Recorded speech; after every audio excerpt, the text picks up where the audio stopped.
few years since I adjusted a mic.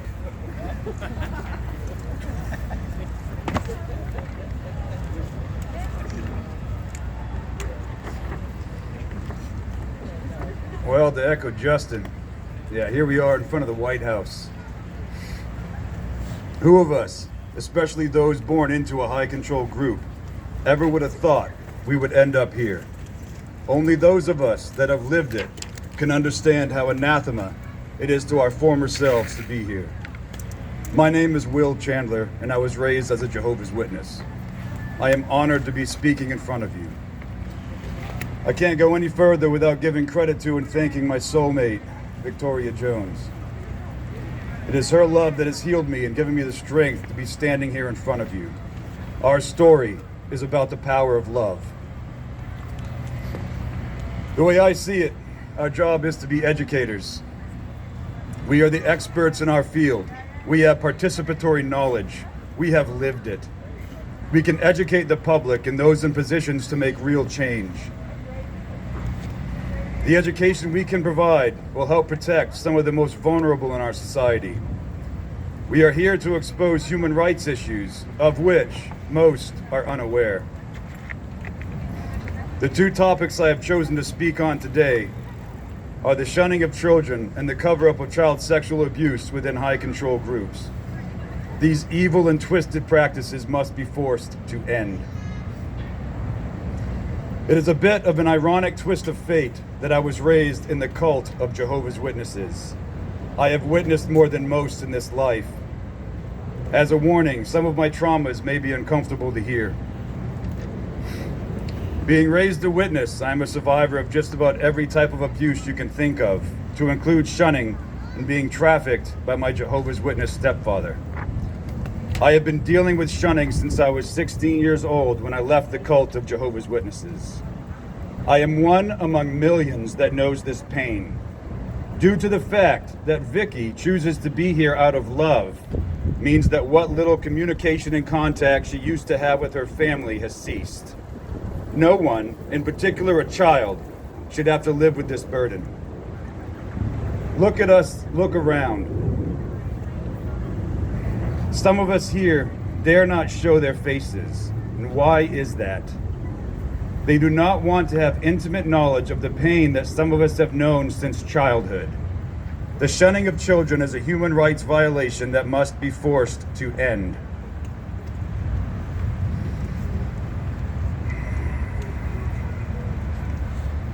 Now we come to the subject of child sexual abuse. This is not an easy one. I don't want to be standing here. I don't want to talk about this subject. I don't want to give voice to what has to be said. None of us do. But if not me, if not us, then who? I spent a decade being raped and beaten as a child. The nexus point was my Jehovah's Witness stepfather. What I am here to do is educate on how high control groups systematically and methodically cover up child sexual abuse of children. It starts with the us versus them mentality drilled into your head from the moment you can comprehend words. In the Jehovah's Witnesses, one of the ways this manifests is with regard to the governments and the people that work for said governments. We were taught that the devil controls the government and that anyone working for the government was working for the devil. This was said to my face by a woman I considered a grandmother while I was in my dress blue uniform on my way to bury my Korean War veteran grandfather. Keeping that in mind, let's go to when I turned my stepfather in for pedophilia when I was 13. Of course, as trained, we went to the local elders first. The elders were quick to shape the Inquisition in a manner that would convict me of partaking in a homosexual act. When my mother took me to the police, well, I trusted them far less than the elders, and the elders didn't exactly protect me. My cult programming prevented me from sharing enough of the abuse to convict my stepfather in the state I was in. At that point, in my child's mind, I thought that if I said too much, I might end up in jail as well. So I kept my mouth shut. Let's also take a look at how some high control groups, like the Jehovah's Witnesses, officially view child pornography. In the Jehovah's Witnesses Elders Manual, the viewing of child pornography is on the same offense level as same-sex pornography. The Jehovah's Witnesses treat child porn as a victimless sin. They don't even put it on the level of a victimless crime.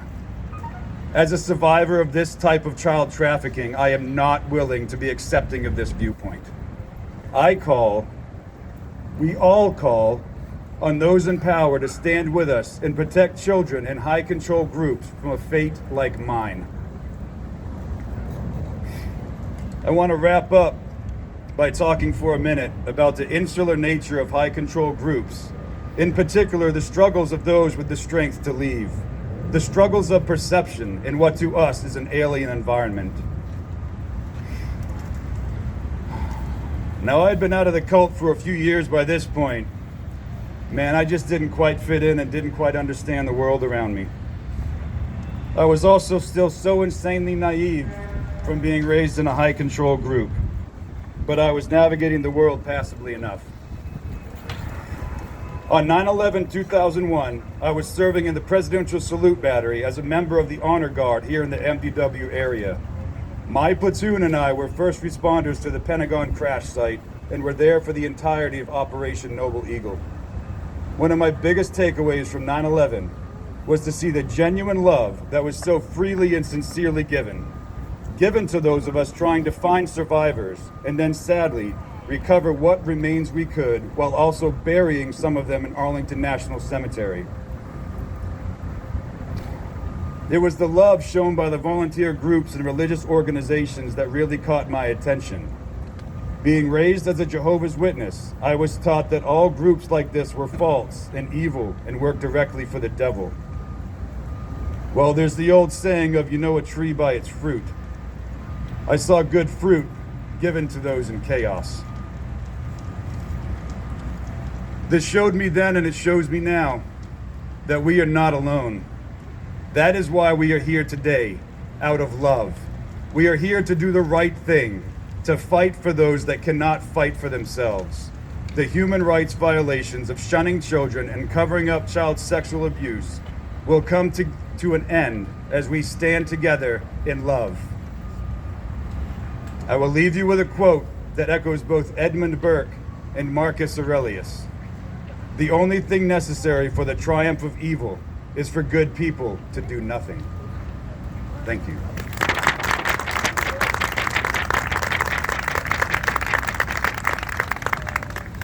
Awesome. Thank you so much. So before I invite up the next speaker,